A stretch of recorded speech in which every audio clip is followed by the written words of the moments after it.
మల్లెపూలు తెచ్చినా ఇన్ని తేగలవు. పూజ ఎంతసేపు చేస్తూ ఉండగలవు? కొంతసేపు చేయగలవు. గంట చేయగలవు, 2 గంటలు చేయగలవు, 3 గంటలు చేయగలవు, ఒక రోజంతా చేయగలవు, వారం రోజులు చేయగలవు. తర్వాత నీ పని మీద నువ్వు ఉండాలా? ఎప్పుడో అప్పుడు నువ్వు ఆ పువ్వులతో పూజ మాని బయటికి రావాలా?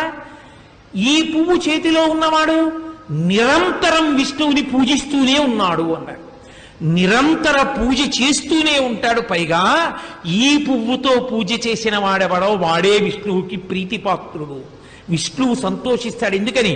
బాహ్య పూజ నుండి ఒక గుణాన్ని పువ్వుగా మార్చి ఈశ్వరుణ్ణి పూజిస్తున్నాడు. ఇప్పుడు ఈ అహింస ప్రథమం పుష్పం. ఈ పుష్పము చేత పూజ ప్రారంభించిన వాడు జీవితంలో ఎప్పుడూ అన్వయం చేసుకుంటూనే ఉంటాడు. ఇలా అన్వయం చేసుకుంటూ ప్రతివాడు ఉన్నాడు అనుకోండి, జనుల సంఘాతమే కదూ సమాజము అంటే. అప్పుడు సమాజం అంతా ఎంత ధార్మికమైనటువంటి